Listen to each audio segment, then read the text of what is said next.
mucho, quiero ser muy puntual con lo que voy a mencionar y sobre todo quizás compartir algunas experiencias desde nuestra labor como editor de revistas médicas. Y bueno, gracias por la invitación.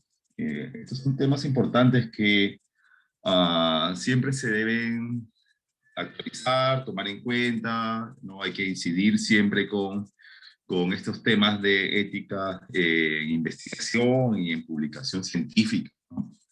Entonces, para empezar, ustedes pueden ver esta imagen, que es una figura bastante clásica, que siempre la presentan al momento de hablar de revisión por pares o del proceso editorial, ¿no? Y claramente ahí ustedes pueden ver a algunos personajes, ¿no?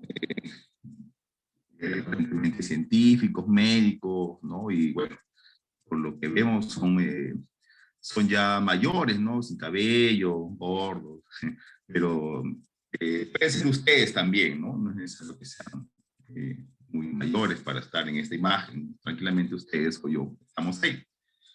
Eh, y lo que muestra acá es el camino que un autor de un artículo científico debe atravesar para que al final su artículo sea publicado en una revista científica, ¿no? Ese PR aceptado, artículo aceptado, ¿no?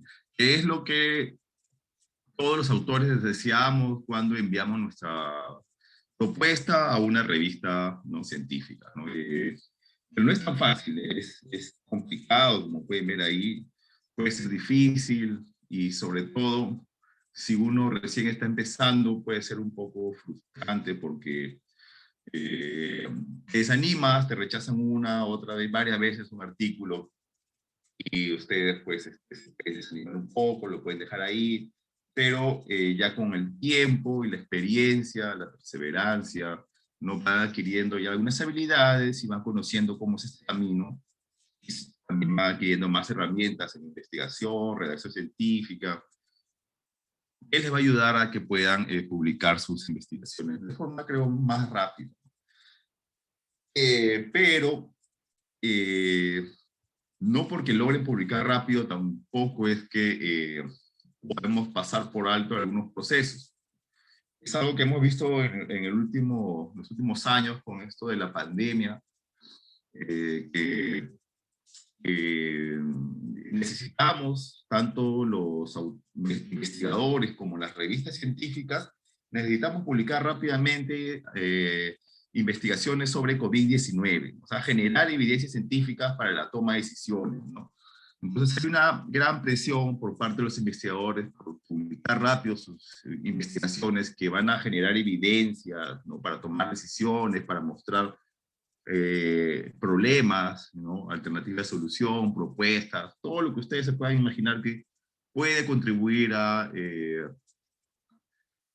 conocer más la enfermedad, su comportamiento, ¿no? Y a conocer y probablemente dar propuestas basadas en evidencias científicas sólidas que permitan tomar sus decisiones, ¿no? Entonces las revistas quieren publicar rápido esta información, pero ya revistas científicas muy importantes en el mundo, como Lancet, New England, han tenido problemas por probablemente este apresuramiento, ¿no? Han perdido un poco el tino para poder observar rápidamente algunos problemas que tenían las investigaciones que recibían, ¿no? De igual manera, los revisores, ¿no? Que evalúan las propuestas de estas investigaciones probablemente no han tenido un poco el tiempo, quizás eh, la exhaustividad para poder resolver estos problemas, ¿no? Muy bien. Entonces acá vemos, o ustedes deben identificar en esta figura tres actores en el proceso editorial.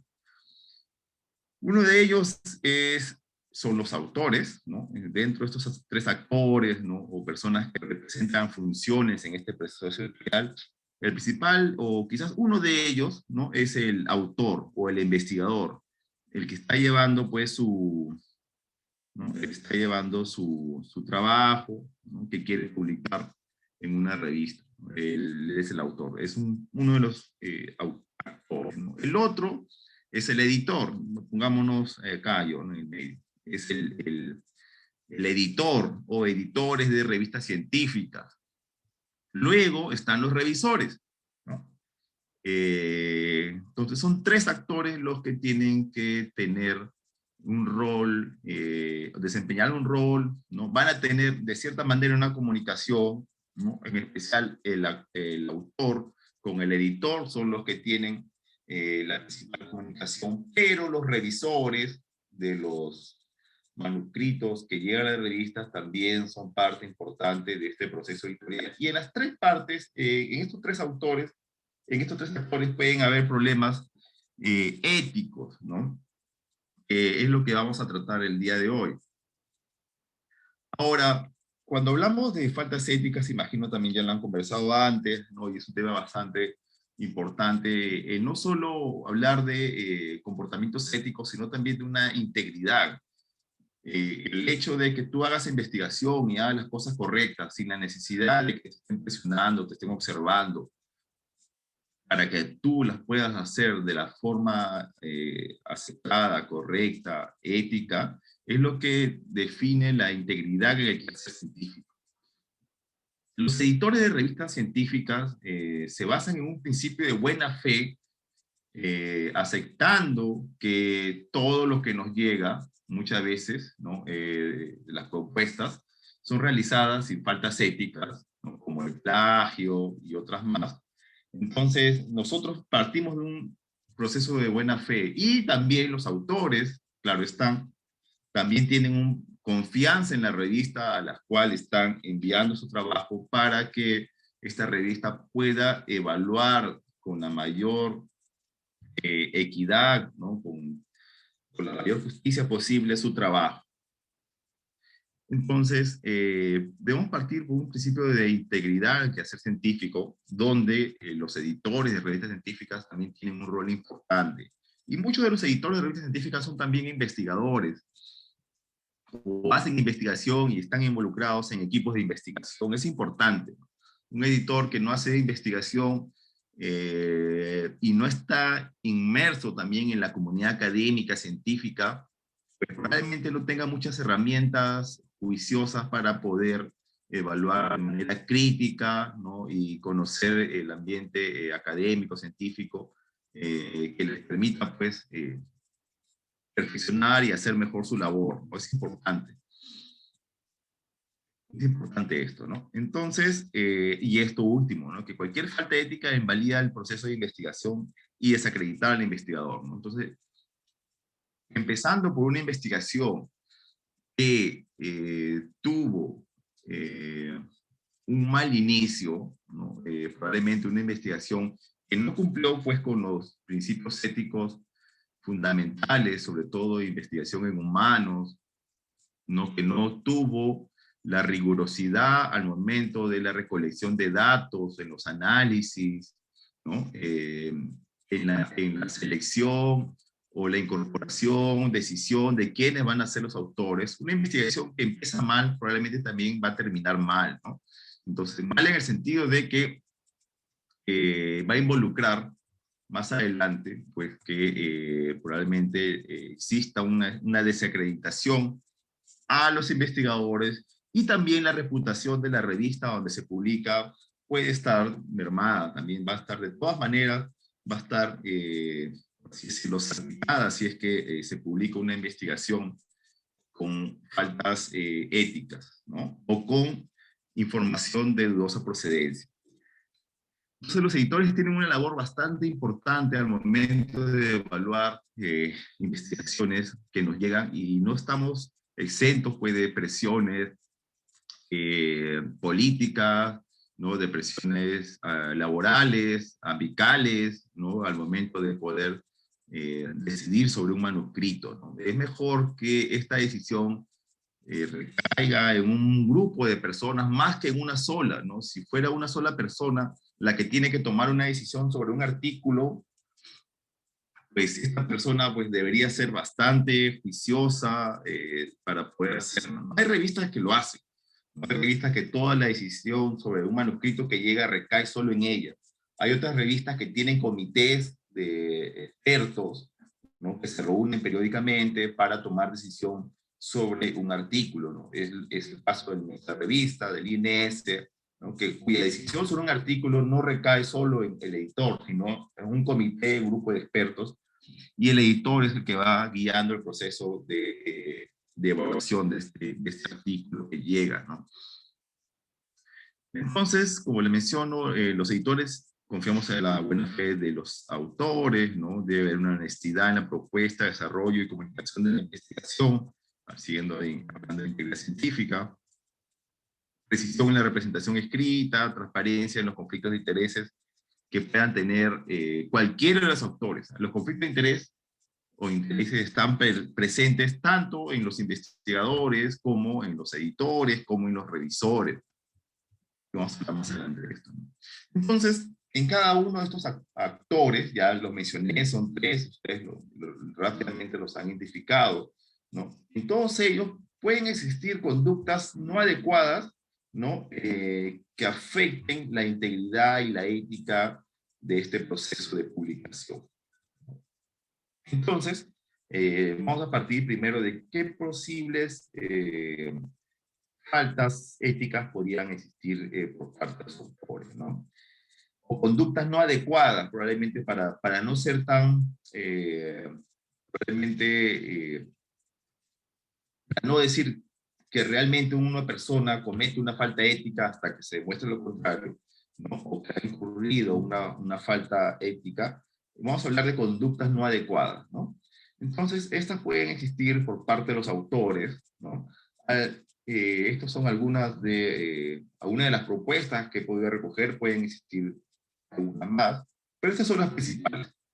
Realizar investigación de baja calidad, por ejemplo, ¿no? Más allá de que una persona no tenga la experticia necesaria para la investigación, probablemente esa no sea una excusa, ¿no? Puede ser también una investigación muy sencilla, ¿no? Con un nivel de análisis bastante básico, el diseño también, pero tiene que ser una investigación honesta, ¿no? Hay mucha presión por hacer investigación, por publicar, y esto o estresa o conlleva a que los autores pues saquen investigaciones de cualquier lado, ¿no? Levantan una piedra, están buscando que haya una investigación para publicar, para presentarle en un congreso. No debería ser tanto así, ¿no? No debería existir esa presión, debería ser algo natural que ocurra luego de que alguien observa un problema y quiere investigar, ¿no? Y va juntando un grupo de personas que puedan sacar adelante una propuesta, ¿no? Y se transforme en una investigación de una calidad adecuada o una calidad aceptable, ¿no? Pero detrás de esto, tampoco no podemos nosotros hacer una investigación sometiendo a la población, hablando de personas, ¿no? Puede ser niños, adultos mayores, cualquier grupo poblacional, ¿no? Y en especial grupos que puedan estar en situación de vulnerabilidad. Entonces nosotros como investigadores, como personas que queremos hacer investigación, no podemos, así sea una encuesta, ¿no? Hacerles perder su tiempo o recabando preguntas que puedan ser sensibles, ¿no? Que puedan vulnerar su intimidad. Eh, o peor aún, extraer de estas personas muestras biológicas para luego, pues, no tener una decisión clara de cómo se van a analizar estos datos, ¿no? Eso no estaría bien. Uno cuando va a empezar a recolectar datos, sobre todo en humanos, ¿no? A través de una encuesta, a través de muestras biológicas, ya sabe cuál va a ser el fin de esta información, de estos datos, ¿no? Ya sabe que tiene que respetar los criterios de confidencialidad, ¿no? Que va a separar a algunos grupos y que va a analizar estadísticamente tales hallazgos, ¿no? No puede uno recoger a la ciega y luego ver qué encuentra, ¿no? Tiene que haber todo un planeamiento previo, ¿no? Tiene que haber una organización rigurosa detrás de esto. Eh, entonces, a eso se refiere con investigación de baja calidad. E incluso el hecho de, por ahí se menciona también, de que si ustedes hacen una investigación y no la publican en una revista científica, también es una falta ética, ¿no? Porque no están dando a conocer los hallazgos que han encontrado y que pueden ser útiles para tomar decisiones, para mostrar problemas, y es también el fin que uno espera como participante de una investigación. Si yo soy una persona que ha sido encuestada, si soy una persona que ha dado su tiempo o que ha dado muestras biológicas para una investigación, pues, al menos esos datos tienen que ser visibles, o esos resultados tienen que ser visibles en una revista científica, ¿no? Entonces, no publicar también los resultados de esa investigación podría ser considerado también como una mala práctica en investigación, o incluso una falta, no digamos ética, pero una mala conducta, ¿no? Eh, Utilización de datos inconsistentes, fraudulentes o falsificados, ¿no? Entonces, cuando uno hace una investigación, igual el equipo que se reúne para hacer la investigación confía uno del otro, ¿no? Lamentablemente no siempre es así. Siempre van a haber integrantes que vienen encuestas de forma imaginaria, ¿no? O sea, que no recolecten datos sino ellos mismos los tienen, que inventen datos, falsifiquen, fabriquen. Eso es detectable incluso, o sea, eso alguien, un investigador con más experiencia, o al momento de analizar los datos, uno se puede dar cuenta de esto, ¿no? Al ver que no cuadran probablemente la distribución de algunos datos con lo que se debería encontrar en la realidad. Entonces, esto siempre es un poco más difícil de saber, pero de encontrar, pero siempre existen procedimientos probablemente para detectarlos en una primera etapa, ¿no? Ya el tema de plagio, autoplagio, es algo que también ustedes conocen últimamente, se está dando bastante énfasis a esto desde las universidades, ¿no? Para evitar que esto ocurra, incluso desde el mercado, ¿no? Asumir prácticas no éticas debido a presiones institucionales. Cada vez hay más presión de los investigadores y para publicar en revistas científicas indexadas, ¿no? Hay algunos investigadores incluso que ya tienen cuotas de cuántos artículos tienen que publicar al año. Y esto claramente, pues, puede generar una presión para que se puedan generar algunas de estas faltas éticas, ¿no? Y es algo que, a lo que cada vez nos vamos enfrentando más en nuestra comunidad científica, ¿no? El número de artículos que se publican se incrementan todos los años. No es que se incremente tampoco el número de investigadores, ¿no? Siguen siendo prácticamente los mismos los que publican, aunque los últimos años ha ido incrementando este número de investigadores, sobre todo jóvenes, ¿no? Y en el cual ustedes seguro en el futuro van a sumarse también, ¿no? Pero cuando ya lleguen a este mercado probablemente de vivir de la investigación, ¿no? Van a tener metas que cumplir, ¿no? Tantos artículos al año, probablemente con una firma de una institución que los patrocina o que los financia o que los contrata. Entonces, tienen que tener esto presente, ¿no? De que primero están los principios éticos, ¿no? De hacer investigación de calidad, no solo para cumplir con algunas metas. El tema de autoría, fantasma y honoraria, que eso es algo frecuente, las disputas de autoría al momento de que uno, en especial cuando uno empieza a hacer investigación, no tiene claro quién debe ser considerado como autor. Vamos a mencionar más adelante también. Manipular las citas de las publicaciones, ¿no? El hecho de, de autocitarse, ¿no? De manera bastante frecuente y descarada, probablemente sea también considerada como una conducta inadecuada, ¿no? Uno se puede citar siempre y cuando sea muy, muy necesario que esta cita se incorpore en la investigación, ¿no? Pero en los últimos años, debido a que hay indicadores de producción científica individual, ¿no? El hecho de cuántas citas recibes por artículos publicados va generando estos indicadores llamados H-index, en los cuales igual no se valora cuál es tu su indicador de publicación, ¿no? Y según estos indicadores, también cada vez hay más propuestas de contratos laborales, ¿no? Entonces hay una cierta presión por también que los autores deseen pues autocitarse y generar mayores indicadores, ¿no? Individuales, ¿no? Esto también es una presión muchas veces que conlleva a la autocita, ¿no? Propias investigaciones, ¿no?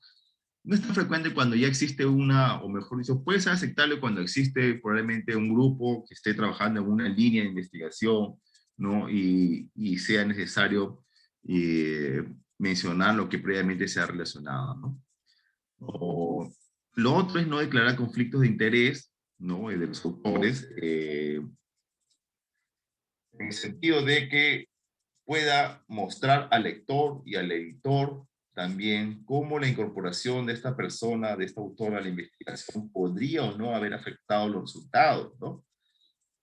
Si es que yo hago una investigación financiada por una empresa, ¿no? Farmacéutica para el cual yo trabajo y mi empresa me pide buscar si tal medicamento o tal procedimiento tiene efectos, alguna variable que yo quiera investigar, pues debería yo explicar, previamente detallar si es que yo he recibido financiamiento por parte de esa empresa y que el editor o los lectores pues puedan sacar sus conclusiones y evaluar si es que estos conflictos de interés afectan o no los hallazgos que están publicados, ¿no? Esto también hemos hablado, no respetar los derechos de los participantes en la ejecución de la investigación. Y por parte de los revisores, ¿no?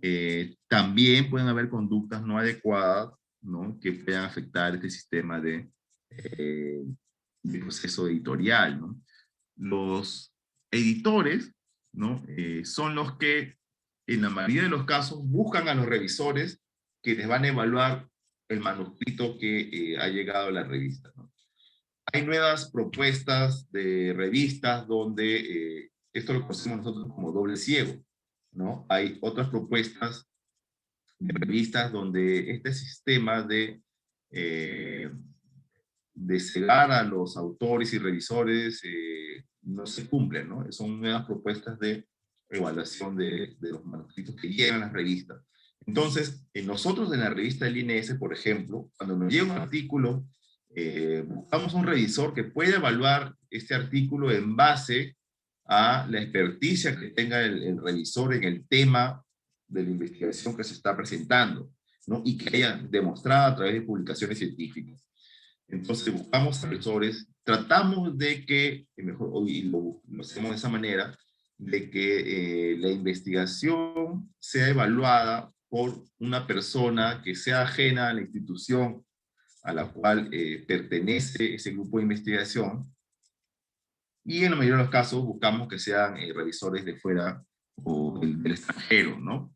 O que no sean de la institución, de la misma institución a la cual pertenece o en la que se ha desarrollado la investigación. Entonces los editores buscan a estos revisores, ¿no? Le enviamos el trabajo es anónimo, no tiene ni identificación de quiénes son los autores, entonces ni su filiación, ni correspondencia. Entonces el revisor va a tener que evaluar ese trabajo, previamente describiendo, detallando, si es que tiene o no conflictos de interés al evaluar este trabajo, ¿no? Puede decir, mira, el revisor se puede excusar de hacer la evaluación si es que menciona que él conoce a los autores, ¿no? Y que esto puede afectar su imparcialidad, o que conoce el proyecto de la investigación, o que ha sido parte del estudio. Entonces, esto es una buena práctica por parte de los revisores, ¿no? Quienes sincerándose con el editor, le comentan, le hacen llegar, ¿no? Su comunicación de que no pueden revisar ellos esa investigación porque conocen a los autores, los procedimientos, conocen de dónde viene esa investigación. Y que esto puede afectar, como mencionó, su imparcialidad. En caso de que el revisor no conozca, no tenga probablemente, no tenga ningún tipo de conflictos de interés con la investigación, acepta acepta revisar el trabajo, se le envía el trabajo anónimo, entonces acepta evaluarlo, tiene que cumplir con algunas condiciones, y es acá donde es algo que todavía no se ha investigado mucho todavía tanto en el país como en Latinoamérica, ¿no? Y son investigaciones que nacen justamente de estos procesos editoriales, ¿no? Mucho se ha investigado sobre las revistas, cuántas hay, en qué áreas, ¿no? Qué se publica más, pero no se está investigando mucho lo que sucede detrás o a la par con estos procesos editoriales. No se está investigando mucho a los revisores, no se está investigando a los editores, ¿no? A quienes están detrás de este proceso de publicación. Se investiga a los autores, se investiga lo que se puede ver, ¿no? A los autores, a las revistas, ¿no? ¿Qué se publica más? ¿Quiénes publican más? ¿Dónde se publica más? ¿En qué áreas? Hay mucha investigación de ese tipo. Pero lo que incluso desde la revista hemos tratado de hacer son algunas investigaciones que nos permitan mostrar cómo es este proceso editorial, pero aún se necesita más, ¿no? Y hacer investigación que evalúe, por ejemplo, a los revisores, ¿no? De artículos de revistas científicas, es algo que todavía no se ha hecho mucho en Latinoamérica, ¿no? Nosotros tenemos ya un estudio que va a salir, por ejemplo, con datos propios de la revista, ¿no? Evaluando, por ejemplo, el género de los revisores, su procedencia, ¿no? Donde muestran claramente que los revisores son más del extranjero, ¿no? Masculino, ¿no? Y por ese punto estamos partiendo, ¿no? Ahora queremos ir a conocer más la calidad de las revisiones que realizan. Y es que un revisor también es un autor. Entonces, un autor, o mejor dicho, un revisor, cuando acepta hacer una evaluación, ¿no? Él ya conoce este proceso de evaluación, pero muchas veces no es así, ¿no? Entonces, como menciono acá, una de las conductas no adecuadas en este proceso editorial es no dar cuenta de errores y malas conductas detectadas a través de manuscritos evaluados. Y la otra que dice realizar evaluaciones deficientes e imprecisas. O sea, uno como editor le envía un trabajo a un revisor y espera pues que este revisor, con toda la experticia que tiene demostrada en publicaciones científicas, sea muy exhaustivo, crítico y que dé observaciones que permitan mejorar la publicación de ese trabajo, ¿no? Pero muchas veces no es así, ¿no? Muchas veces nos llegan solo observaciones muy deficientes, ¿no? O escasas en el sentido de que dicen, solo modifica el título y eso sería todo. Eso no es una evaluación realmente que contribuya, ¿no? Entonces, otras veces también pasa con mucha frecuencia y es que cuando un revisor acepta evaluar un trabajo, tiene un periodo de tiempo que debe responder, ¿no? Si no tiene el tiempo, pues excusa de hacer la evaluación y dice, pues no tengo tiempo por el momento o no voy a poder cumplir en el plazo que me han establecido. Y se excusa. Pero si el revisor acepta, ¿no? Por lo que hace 15 días, y luego esos 15 días no envía su evaluación, se le hace un recordatorio, te dice ya te voy a enviar la próxima semana y tampoco te envía esta evaluación, pues tampoco es una conducta correcta en el sentido de que los autores quieren publicar rápidamente, ¿no? Los editores también quieren publicar o saber la decisión, la observación por parte de estos revisores para poder publicar. Y esto va extendiendo mucho más el plazo de tiempo que existe y probablemente esto pues no sea justo también para tanto para los autores y los editores. O sea, hay mucho de esto en nuestra revista, tenemos mucho de esto, que algunas personas se comprometen a elaborar un trabajo, pero al final nunca cumplen. Y esto afecta a los autores como a los editores, ¿no? De las revistas.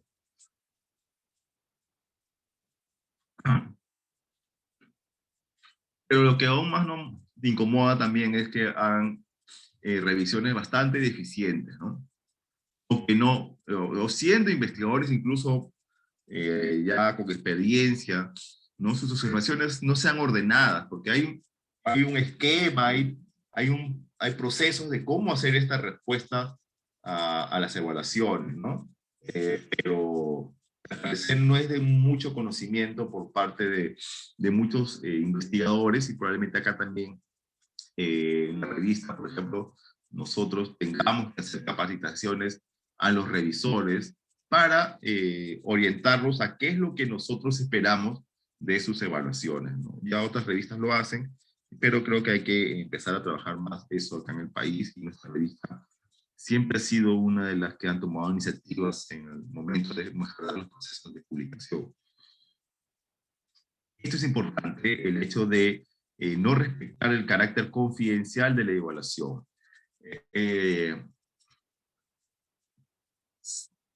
En este caso de una revisión doble ciego, donde el autor ni el revisor conocen la identidad de ambos, el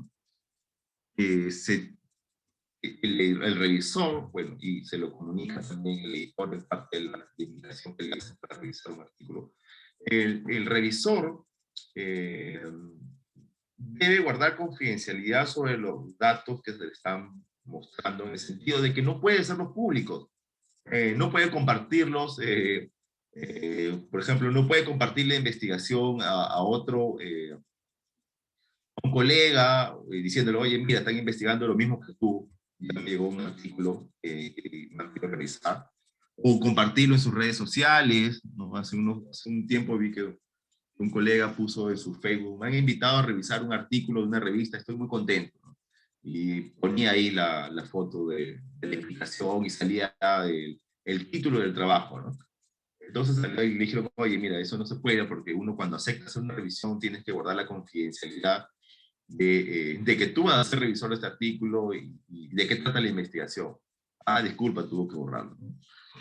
Entonces, hay mucho de eso, hay mucho desconocimiento por parte de los investigadores de estos procesos editoriales al momento de hacer la revisión, ¿no? Y que es importante, creo yo, un poco investigar más. Ahí hay muchos temas para investigar interesantes que no se han realizado. Entonces, tiene que guardar confidencialidad en el sentido de que, como menciono, no compartir información, ¿no? No utilizar esos datos también para beneficio propio, probablemente eh, para hacer una investigación similar, ¿no? O tomar los datos para hacer una investigación propia, ¿no? Que sería ya peor, ¿no? Del hecho de tratar de, de hacer un fraude, en el sentido de hacer la misma investigación, simplemente tratar de publicar lo mismo, simplemente copiándolo, cambiando los nombres, ¿no? Por eso le digo, nosotros los revisores, los editores, confiamos tanto en los autores como en los revisores, y ellos confían en nosotros también. Y en los últimos años ya existe esto, lo del preprint, ¿no? Y lo de publicaciones, por ejemplo, en repositorios, ¿no? Las tesis están en repositorios, las publicaciones, algunas se publican en preprints, ¿no? Que son también bases de datos donde se va comunicando, ¿no? Lo que se pretende publicar, ¿no? Y eso también rompe un poco con la confidencialidad, porque ya el hecho de que un revisor copie el título, lo ponga en Google, les va a aparecer trabajo, ¿no? Y muchas veces los revisores lo hacen, ¿no? Y lo hacen porque quieren saber si es que esta investigación ya fue publicada o no. Y muchas veces esto nos ha servido a los editores, porque le hacemos le hacemos la invitación a un revisor, y el revisor nos responde, mira, lo que ustedes me han enviado a evaluar ha sido publicado en otra revista. Entonces, a pesar de que nosotros hacemos un filtro previo para determinar, para buscar que esta investigación ha sido publicada en otra revista científica, ¿no? Y además que cuando los investigadores envían el trabajo a la revista, firman una declaración donde mencionan que la investigación es original, que no se ha publicado en otra revista. Nos ha pasado, ¿no?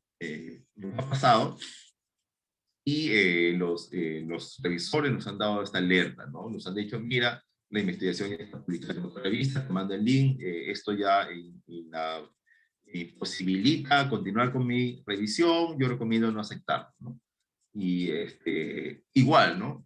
Puede ser que el revisor no busca la información, no pasa, no sería una falta, no es una falta, si es que la investigación está en un preprint, ¿no? Usted, en los últimos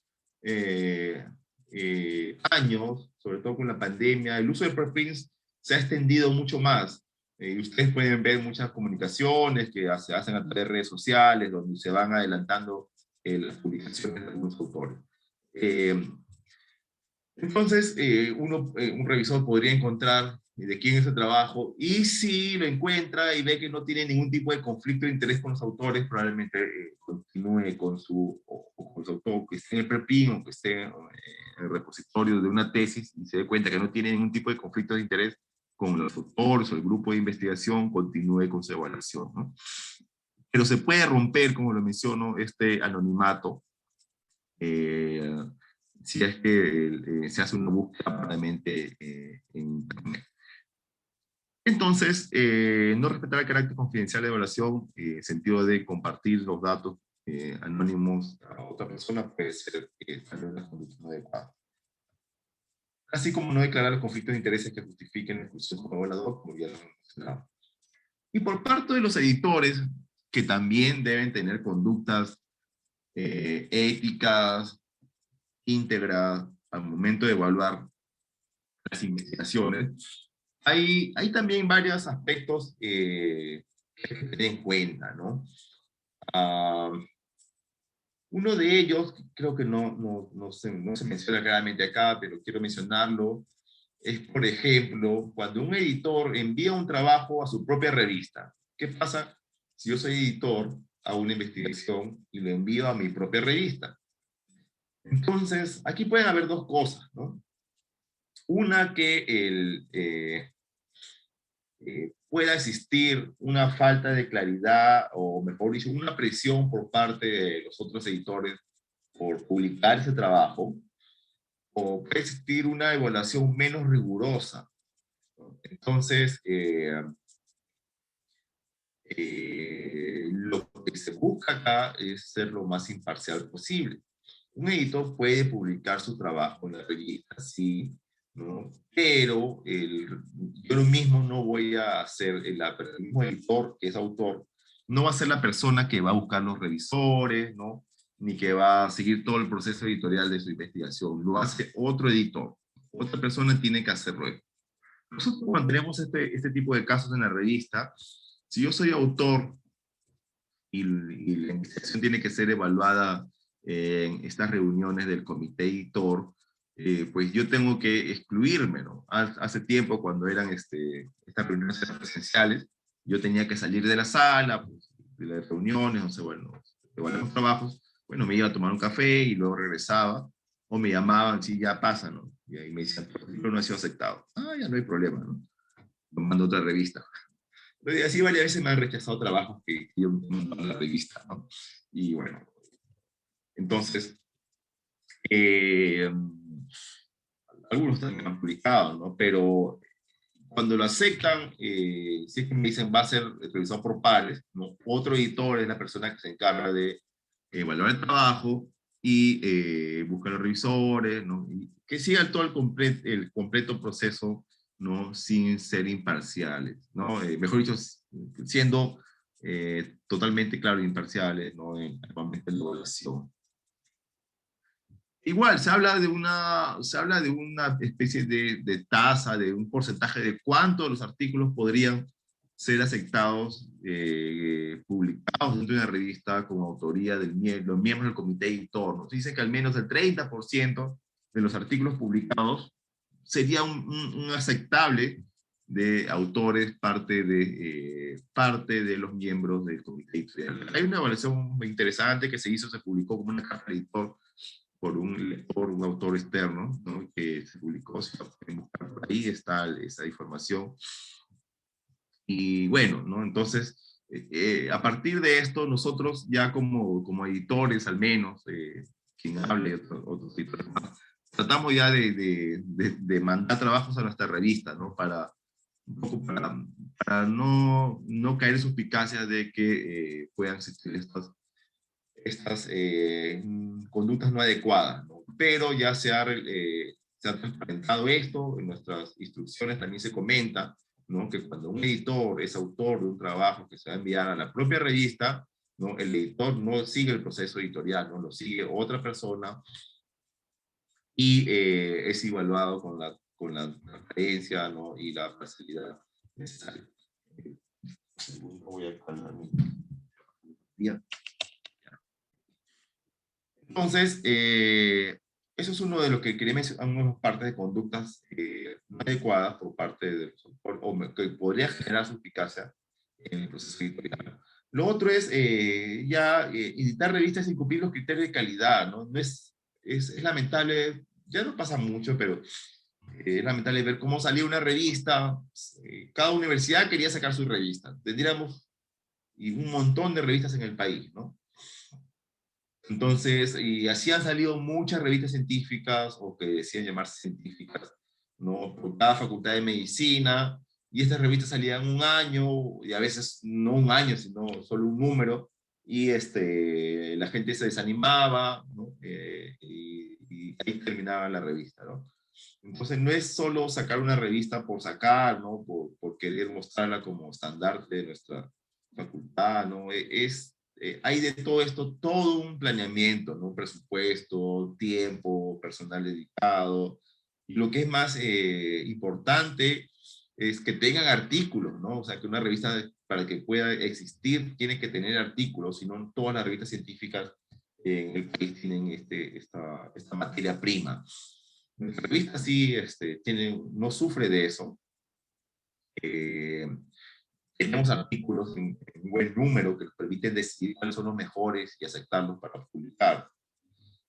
Entonces, los editores tienen que garantizar el cumplimiento de los estándares científicos y éticos mínimos en el proceso de publicación, ¿no? Cuando hablamos de estándares de calidad, también mencionamos el hecho de que las respuestas a los autores se den en plazos cortos, ¿no? Si fuéramos más en la revista, somos actualmente 2 editores, ¿no? Antes éramos 3, pues hemos quedado sin uno. Hay más presión, más artículos, y por lo tanto tenemos una mayor carga en el manejo de estos artículos, ¿no? Entonces, tenemos que evaluar estrategias que nos permitan responder de manera más rápida a las propuestas de publicación, porque el autor tiene su trabajo, quiere publicar rápido su investigación o en el menor tiempo posible, ¿no? Y este es un indicador probablemente de calidad, ¿no? En el sentido de que cuánto se demora la revista en responder a las propuestas que le llegan, ¿no? Nuestro promedio, en el caso de nosotros, vamos de 3 a 6 meses de que llega hasta que se publica, ¿no? Pero hemos publicado también investigaciones de menos de un mes. Entonces, igual las revistas internacionales tienen también promedio de tiempos variables, ¿no? Pero tratamos de hacerlo más rápido para que el autor se sienta pues satisfecho con haber mostrado de manera oportuna su contribución a la investigación, al conocimiento científico.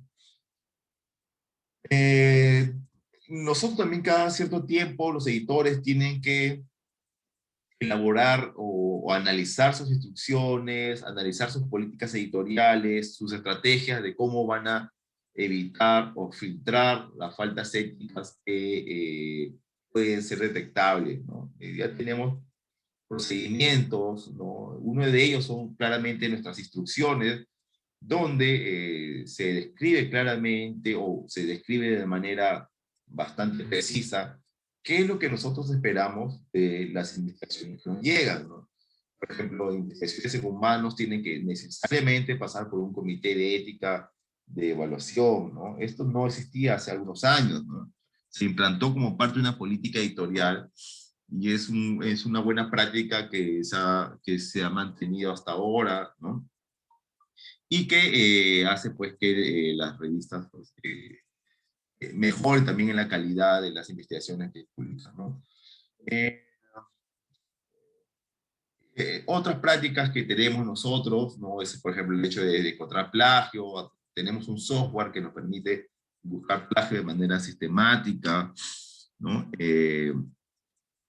tener procesos también de envío de los materiales que nos llegan, junto con declaraciones de conflictos de interés, ¿no? A través de un documento de declaración de conflicto de interés estándar, ¿no? Los cuales pueden saber si es que realmente todos los autores están excluidos o tienen, y si los tienen, los declaran, ¿no? Y en los últimos años, ustedes saben también que han aparecido estas llamadas revistas predadoras, ¿no? Que son revistas científicas cuyo único objetivo es lucrar, ¿no? Entonces son revistas que no cumplen con criterios de rigurosidad científica. Uno de ellos, el más importante, es la revisión por pares, ¿no? Ya se han dado casos de revistas que tienen algoritmos, ¿no? Computacionales para evaluar trabajos, ¿no? Entonces, detrás de estas revistas, como lo menciono, hay solo un fin lucrativo, ¿no? Entonces uno envía su trabajo a una revista, ¿no? Ya es automático incluso, ¿no? El, el, mediante estos algoritmos, ¿no? Te mandan las observaciones de forma inmediata y mucho de lo que te mandan simplemente es, en base a estos algoritmos, corregir faltas ortográficas, ¿no? Entonces, son revistas que no garantizan pues la rigurosidad de su evaluación, ¿no? No tienen proceso de revisión por pares, eh, y que si ustedes la ven y las leen pueden tener títulos bastante interesantes, ¿no? Tener una página muy bonita. Dicen que están indexados a base de datos, pero muchas de esas bases de datos no son internacionales ni reconocidas, y al final les cobran por publicar, ¿no? Son las llamadas revistas predadoras, ¿no? Que en los últimos años han aparecido, hay que saber identificarlas. Eh, lo que les quería mencionar también es un poco motivarlos, es para que ustedes eh, puedan también animarse a hacer investigaciones de este tipo, ¿no? En el sentido de que se necesita conocer más cuáles son las percepciones, cuáles son los reportes, qué saben los editores, los revisores o los autores sobre faltas en el proceso editorial, ¿no? No hay mucha investigación sobre esto, como lo mencioné. Este es un artículo hecho muy interesante, pero hecho para editores de revistas en ciencias sociales, ¿no? Se aplicó una encuesta, una muestra no muy grande de editores, porque por lo visto es solo un editor por una revista, ¿no?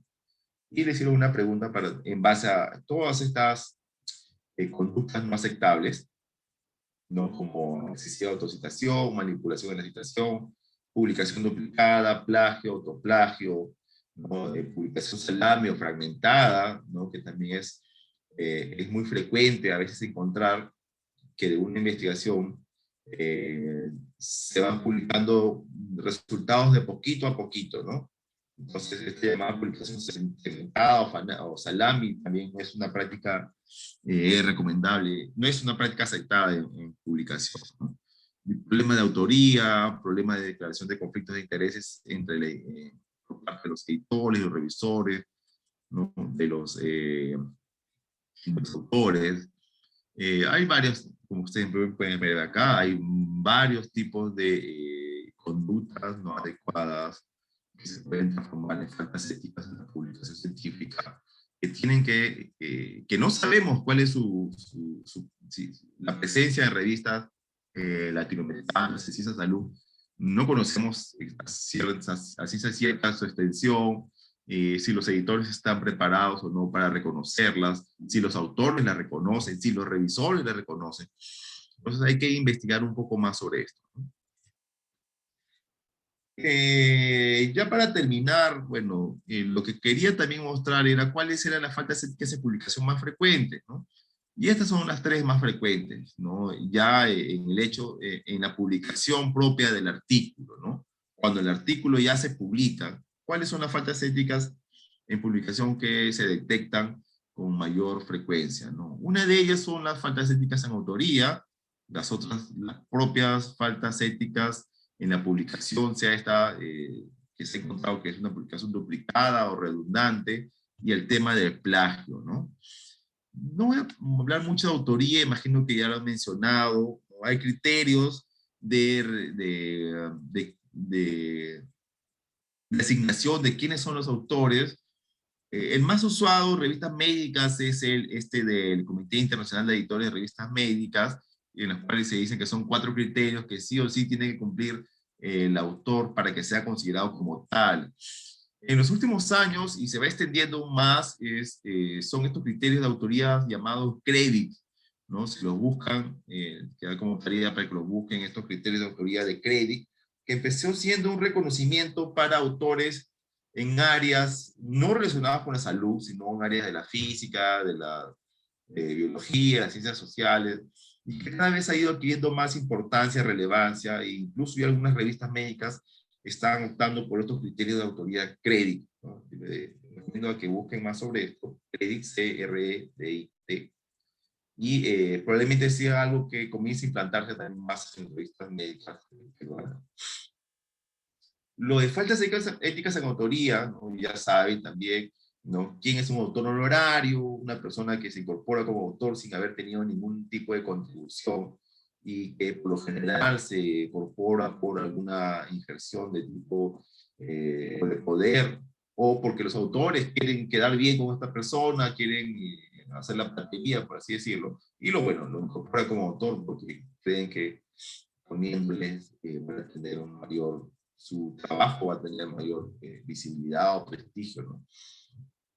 Y los autores fantasmas, cuando se excluye a alguien que ha participado, que sí ha sido partícipe en todos los procesos de la investigación y debería figurar como autor en la publicación, pero al final es excluido, ¿no? Motivos pueden haber varios, ¿no? Puede ser una disputa personal, no relacionada con la investigación, y eso es excluido. Y como ya ustedes saben, la publicación duplicada, ¿no? Que era un tema bastante frecuente. He visto que ha disminuido un poco, pero antes existía mucho porque había varias revistas que, como les mencioné, no tenían criterios de selección o de evaluación muy rigurosos. Entonces, había una investigación que se publicaba en la revista de tu facultad y la misma investigación, los autores querían publicarla luego en una revista internacional y a veces eso generaba estos problemas de duplicación, ¿no? Eh, entonces, una investigación cuando se envía una revista, ¿no?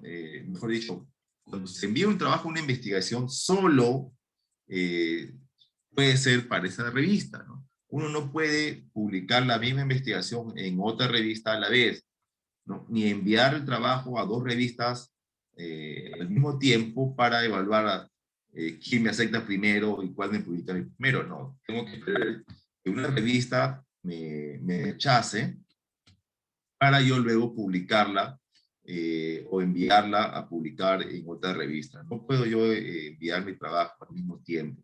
Tengo que esperar que, como menciono, una revista me diga que no acepta mi trabajo y ahí yo la mando a otra revista. Pero no puedo enviarla al mismo tiempo, ¿no? Hay ocasiones donde la publicación duplicada es aceptable y se menciona que es cuando o es para otro grupo, otro público lector, probablemente para una edición en inglés, o probablemente del inglés al español, pero tiene que tener una contribución nueva, tiene que tener más aporte, y lo otro es que tiene que tener la autorización por parte de los editores de la segunda revista que acepta esta publicación duplicada, ¿no? No es muy frecuente que se dé, las revistas no aceptan esto, ¿no? Y ahora con lo tan difundido que está la difusión de las revistas científicas, ¿no? Ya con internet, esto es casi improbable, ¿no? Esto era algo que se podía aceptar hace muchos años, pero en la actualidad no es tanto así, ¿no? Que esté publicada en una revista es más que suficiente para que los resultados pues, puedan ser difundidos en diferentes partes. El plagio ya conocen, es algo también hasta cierto punto frecuente, ¿no? Que se da en revistas científicas. tienen que tener algunas consideraciones sobre el tema del plagio, ¿no? El hecho de resumir o parafrasear no exime de la obligación de citar la fuente, ¿no? Si están tomando una afirmación, un dato de otro autor, así lo parafraseen o lo pongan con sus propias palabras, ¿no?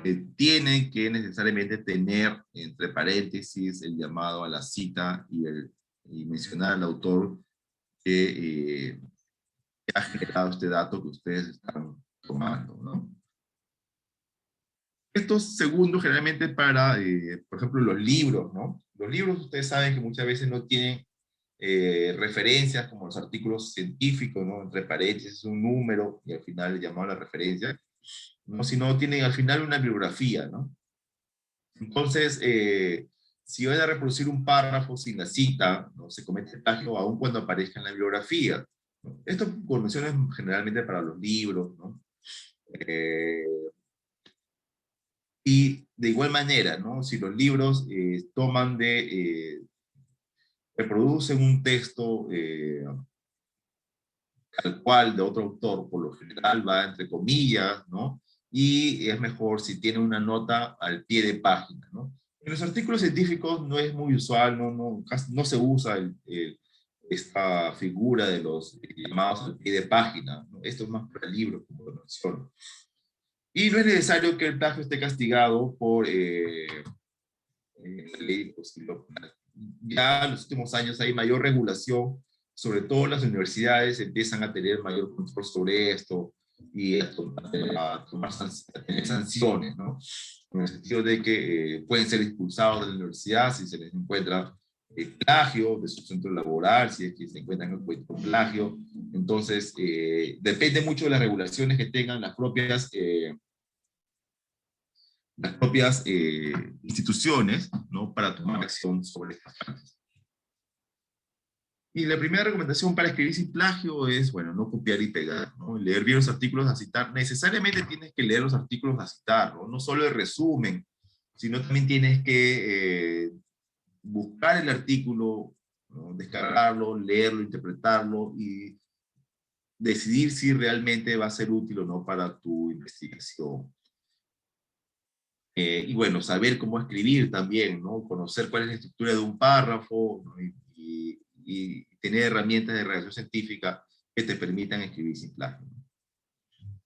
Bueno, como les mencioné, nosotros tenemos una herramienta para detectar plagio, una revista, cada vez más instituciones la tienen, ¿no? Y es parte importante en el proceso editorial. Nosotros, a la mayoría de artículos que sospechamos que hay este problema de plagio, los metemos, ¿no? Y ustedes acá pueden ver que cada párrafo que está con un color diferente es una copia textual que han tomado de otra fuente, ¿no? Hay verde, morado, marrón, o sea, son 3 párrafos y los 3 han sido tomados de 3 fuentes diferentes, ¿no? Es un artículo que estaba totalmente plagiado, como ustedes pueden ver, ¿no? Y ahora esta revista y que podemos filtrarlo a tiempo. ¿Qué hacen las revistas cuando encuentran un problema de plagio, ¿no? Hay procedimientos ya establecidos, ¿no? Por instituciones éticas, una de ellas es la COPE, ¿no? Que, bueno, ahora, el software te menciona plagio, pero detrás de esto tiene que haber una evaluación por un grupo de personas, o sea, tiene que haber una evaluación que realmente te permita determinar si el artículo es producto de un plagio o no. Entonces, lo primero que hacemos es comprobar el nivel o extensión del plagio, ¿no? Lo que llamamos como una especie de porcentaje, ¿no? ¿Cuánto el porcentaje del plagio tiene este manuscrito? ¿No? Y si consideramos que es un porcentaje alto, aquí hay cierta no hay algo claro, algunas revistas mencionan 30%, otras 9%, ¿no? Nosotros nos seguimos más o menos en un promedio del 30%, ¿no? Porque muchas veces hay palabras que se repiten y que son bastante usadas en términos científicos, ¿no? En cuanto a análisis geológicos, análisis estadístico. Entonces, sumando todo eso, por lo general llega hasta un 30%, ¿no? Pero cuando vemos que ya es más, y que hay párrafos, sobre todo que hay párrafos textuales, ¿no? Nos comunicamos con el autor, le pedimos una explicación, evaluamos su explicación, ¿no? por lo general por lo general nunca admiten la culpa, ¿no? O mencionan o uno le echa la culpa al otro, o mencionan otras excusas, ¿no? Y bueno, nosotros, en primera instancia, una vez que evaluamos la explicación y que por lo general en la explicación nunca va a excluir de la culpa, ¿no? Nosotros queremos mencionar que hemos encontrado este problema y le damos pie a que nos dé una explicación. Luego de esto, bueno, rechazamos su artículo, ¿no? Y le comunicamos a si es una investigación de un autor que procede de una universidad, le comunicamos a sus autoridades o a su jefe inmediato, esta persona en la institución en la cual se desarrolla la investigación, que ha ocurrido este problema y que ellos son los que tienen que tomar acciones, ¿no? Nosotros no juzgamos, nosotros no podemos tomar acción, no simplemente comunicamos lo sucedido para que otras personas puedan tomar las acciones correspondientes, correctivas. Con respecto a datos infectados o fosforicados, como menciono, es difícil de encontrar, ¿no? Generalmente esto sale, o uno se puede dar cuenta cuando hay una sospecha al momento de ver que hay datos que no cuadran, ¿no? Distribuciones que no cuadran, ¿no? Datos, distribuciones de la población que no son exactos o que mejor dicho, no se ajustan a la realidad. Y por ahí viene una sospecha, ¿no? Y el editor le puede pedir más explicación a los autores, ¿no? O los revisores también le pueden pedir más explicaciones para que justifiquen el por qué esta información es correcta, ¿no? Y de ser el caso, incluso pedirle la base de datos para poder replicar los análisis y ver si estos son los que se han presentado. Ya para terminar, a la respuesta de qué podemos hacer para evitar la mala conducta en la investigación y centrándonos en el tema del proceso editorial, lo principal es capacitación, ¿no? Seguir tratando estos temas, en especial a gente que recién se está iniciando en investigación, que recién está publicando, con personas que tienen interés en temas de proceso editorial, de revistas científicas. Recuerden que ustedes, cuando son autores de investigación, de artículos científicos, comienzan a publicar, ya cuando sean profesionales, van a tener una mayor también presencia como revisores de artículos de revistas científicas, ¿no? Cuando tú publicas un trabajo como autor corresponsal de una revista científica, te van a llover invitaciones para colaborar como revisores. Y ustedes deberían estar dispuestos, en la medida de posibilidad de su tiempo, ¿no? de hacer estas evaluaciones, ¿no? Porque así como ustedes no se favorecen, sino que así como ustedes eh, han recibido, ¿no? la crítica de otros investigadores, ¿no? para poder mejorar su publicación, esto es retroactivo, ¿no? Esto es continuo. Ustedes también van a tener que ponerse en ese rol más adelante y van a tener que colaborar con las revistas científicas, ¿no? Para revisar artículos y seguir contribuyendo al crecimiento de la ciencia en el país y en el mundo. Entonces, no es que solo yo soy autor, investigador, publico nada más, ¿no? También tengo que tener un compromiso editorial, con revistas científicas, como revisor, ¿no? como evaluador y también probablemente como editor de revistas científicas, ¿no? Ya cuando van adquiriendo más experiencia, más publicaciones, los van a invitar las revistas científicas a que sean parte de sus comités editoriales y van a tener que empaparse mucho de estos temas, ¿no? Y qué mejor que hacerlo desde ahora, ¿no? Desde estudiantes, para que ya cuando lleguen a profesionales y estén más involucrados en el ambiente científico, pues conozcan sobre todo de cuáles son las malas prácticas técnicas o malas conductas científicas que podrían ocurrir en este proceso. Bueno chicos, eso era todo lo que quería comentarles. Ahora podríamos ir mencionando más cosas, pero yo creo que por el momento es lo principal que quería transmitir. Si tienen alguna duda, inquietud, este es mi correo. Y si hay alguna pregunta también, por favor, me la pueden mencionar.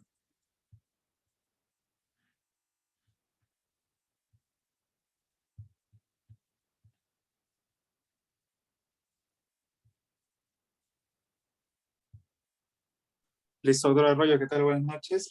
Gracias por la ponencia. Chicos, no sé si tienen alguna duda, pueden prender su micrófono o dejarla en la caja de los comentarios.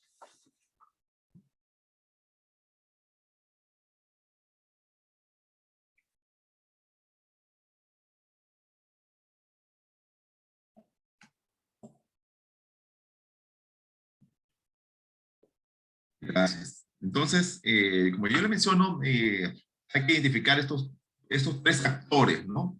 En el proceso editorial, ¿no? Los investigadores, que son los autores, los editores y los revisores. En estos tres personajes, ¿no? Pueden haber faltas éticas que ustedes deben ir reconociendo, conociendo, identificando. Y si es posible también hacer investigaciones para medir cuánto se conoce sobre esto, ¿no? Hay todo un campo que se puede investigar, como menciono, ¿no? Es necesario. Y con la mayor presión que existe por publicar, ¿no? Y el crecimiento que están teniendo algunas revistas científicas, es interesante seguir sentando, ¿no? Bases de lo que se conoce hasta ahora para ver cómo estamos, ¿no? Y bueno, ya como ustedes están empezando también a publicar, ¿no? Ya van conociéndose, involucrándose más en el proceso editorial, ¿no? Esto es importante porque en el futuro van a ser también editores, van a ser revisores y tienen que ir adquiriendo esta experiencia de autores. Bueno, si no hay una pregunta, y yo... Doctor, tengo una pregunta. Sí, claro, Si en dime. si en caso se reincide en alguna falta ética, doctor, ¿cuáles serían las sanciones? ¿Se dejaría de, no me aceptaría ningún manuscrito en un futuro o hay alguna sanción internacional o cómo sería eso? Mire, sí, es interesante. Nosotros, por ejemplo, en la revista ya tenemos algunos casos de algunas personas que hemos identificado que son, por así decirlo, no es una, sino ya dos, tres veces que hemos encontrado algún tipo de mala conducta, ¿no? Entonces, nosotros en nuestra revista no tenemos no hemos desarrollado por así decirlo, una declaración de qué se va a hacer con estas personas, ¿no? Ah, no podemos sancionarlas ni excluirlas de enviar más adelante artículos, pero sí tenemos mucho más cuidado con ellas, ¿no? Y es justamente acá cuando ya sospechamos a esta persona que somos más rigurosos con lo que nos llega, no le pasamos ni bien llega el trabajo, le pasamos el software plagio, buscamos en internet, y verificamos si que realmente los datos son verdaderos, ¿no? Fidedignos, ¿no? Entonces, ya hay estas sospechas, ¿no? Pero no podemos excluirlas. Que yo sepa, creo que sí hay algunas revistas, pero no he verificado, un colega editor me lo mencionó, que sí hay algunas revistas que ya lo ponen ahí como proscrito, ¿no? O sea que esta persona lo menciona, ¿no? Personas que se encuentran faltas éticas en los artículos que han enviado no pueden volver a enviar artículos a la revista, ¿no? Eso es bastante, en nuestra revista todavía no se ha dado, no lo hemos implantado, no sé, tendríamos que evaluarlo en un futuro, pero yo creo que podría sí ser interesante incluirlo para poner sobre aviso a las personas de que esto puede ocurrir, ¿no? Entonces, sí, es interesante, ¿no? Nosotros todavía no lo aplicamos como parte de nuestras políticas editoriales. Cada revista tiene reglamentos, ¿no? Funciones establecidas, ¿no? Entonces, nosotros nuestra directriz todavía no lo hemos sí conversado, pero no lo hemos todavía implantado. Probablemente en un futuro sea interesante. Y sería bueno evaluar a ver qué revistas lo tienen pensado hacer también o ya lo han hecho. Listo, doctor, muchas gracias. Punto. Chicos, ¿alguna otra pregunta? Y Chuck dice, en caso de comprobarse mala conducta científica importante de uno de los revisores de pares, ¿no? Se sustituye o el equipo queda como un integrante menos. A ver, mala conducta científica importante de uno de los revisores de pares. A ver, nosotros al menos ya conocemos cómo es la comunidad científica académica. Sabemos incluso que investigadores no se llevan bien, ¿no? Que por ahí no tienen algún tipo de conflictos, ¿no? Ya más o menos nosotros lo sabemos, lo intuvimos. Entonces yo no puedo dar a revisar un trabajo de este autor, que yo sé que el otro autor tienen diferencias, diferencias incluso hasta muchas veces, no quiero decir personales, pero también un tipo de rencilla, en el sentido no sé, como egos, ¿no? O laborales, o metodológicas incluso, ¿no? Eso es lo más interesante a veces, porque hay una persona que tienen una postura sobre un procedimiento y ellos creen que es el correcto, pero no el único. Entonces nos ha pasado con algunos trabajos que nos han llegado, le hemos pedido a un revisor y este revisor ha pedido rechazarlo por ese motivo, ¿no? Pero no es la única, no es el único punto de vista, como lo menciono, ¿no? Sino hay otros. Entonces, el editor es el que tiene que al final tomar una decisión, en este caso el comité editor, ¿no? El editor lo plantea y el comité editor entre todos decidimos. Si justifica o no el rechazo por esta crítica metodológica que ha hecho el revisor, o no. Y lo que muchas veces nosotros hacemos es darle la opción al autor de que responda a esta crítica, ¿no? Que para el revisor es invalidante de publicación, nosotros se la transmitimos al autor y evaluamos cómo responden los autores, ¿no? Muchas veces, y también acá está lo otro, ¿no? Muchas veces los autores, sobre todo con experiencia, responden de manera correcta, ¿no? Pero los autores que no tienen mucha experiencia en el proceso de publicación, cuando se le da una observación de parte de los revisores, no hacen una respuesta adecuada, ¿no? Muchas veces, en especial cuando son estudiantes, les falta esa experiencia de saber responder a una crítica que se le hace por parte de algún revisor. En la mayoría de los casos uno está de acuerdo con la crítica, pero si uno no está de acuerdo con la observación, pues tiene que sustentarla muy bien. No solo porque no quieres hacerlo, porque no quieres volver a analizar tus datos, no lo hago, ¿no? Tienes que sustentar muy bien el motivo por el cual no aceptarías una observación de un revisor. Eh, Ahora, como usted menciona aquí, la pregunta es, en caso de que, a ver, nosotros, incluso con ese tema del vacunagate, por ejemplo,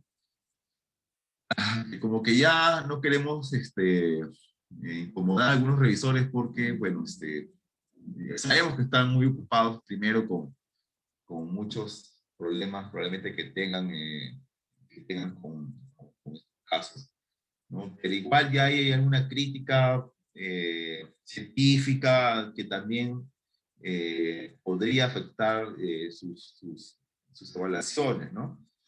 Entonces, estamos evaluando, ¿no? Por ahora, por ejemplo, nosotros tenemos que tomar decisiones importantes sobre eh, la, la continuidad de algunas personas en el comité editor, ¿no? Y justamente en base a eso, ¿no? En base a haber demostrado no una conductas aceptables o no para lo que la comunidad académica científica considere, ¿no?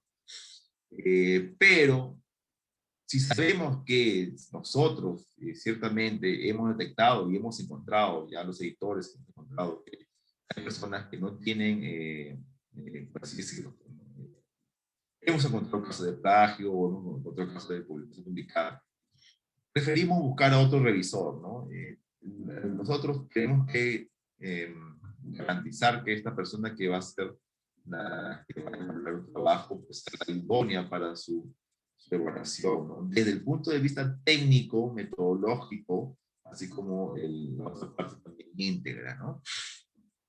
Entonces, sí, los editores tienen acá tienen que tener conocer, como menciono muy bien, la comunidad académica, eh, conocer la labor que hacen los investigadores, investigar incluso también sobre quiénes van a ser invitados a ser revisores por pares, ¿no? Tenemos que, no solo porque encontré una publicación similar, ya se le envía a esa persona, ¿no? Tenemos que ver si realmente esa persona es experta en el área. Y así hay varias cosas que el editor tiene que hacer. Y sí, ¿no? Si no encontramos una persona idónea, pues tenemos que buscar a otra, ¿no?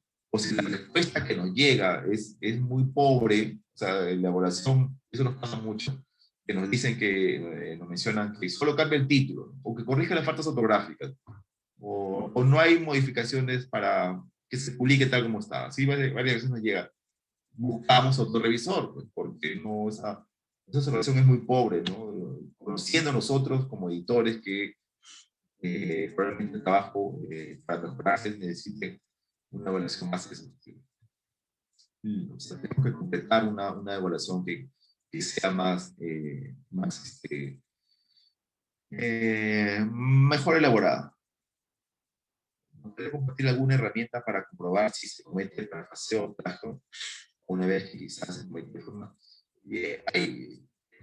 Hay algo que es bastante común, es simplemente agarrar tu párrafo y pegarlo en Google, ¿no?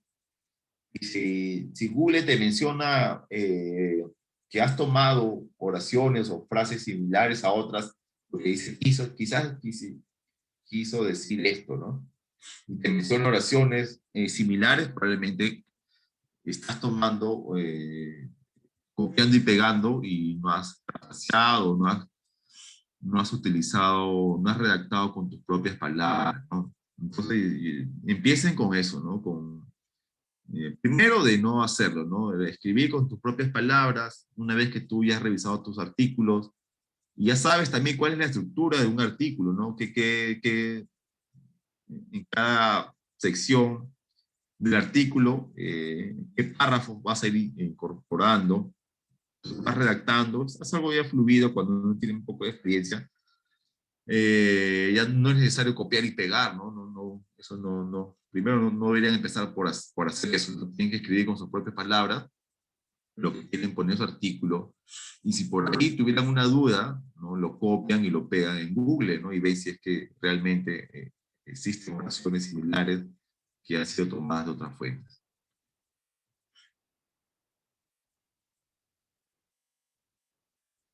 Claro, como ustedes mencionan, de forma voluntaria, ¿no? Porque muchas veces pasa, es lo mismo que pasa con los software antiplagio, ¿no? Porque, por ejemplo, ustedes dicen la tuberculosis es una enfermedad infecto-contagiosa. ¿No? En el Perú, la tuberculosis es un problema de salud pública. Entonces, eso está repetido miles de veces en miles de artículos científicos, ¿no? Y eso probablemente no quiere decir que ustedes pues han plagiado, ¿no? Eso quiere decir que es una razón bastante común que se repite en muchos textos, pero el software lo detecta como plagio, ¿no? Entonces, ahí es el editor, la persona que evalúa esto, tiene que realmente decidir si es que eso se ha plagiado o no. Entonces, como menciono, a veces, como tú lo mencionas, puede ser de forma involuntaria, pero pues, para no tratar de que pase esto, simplemente copiarlo y pegarlo en Google y te vas a dar cuenta de si es una palabra muy común o mejor utilizar otro parafraseo.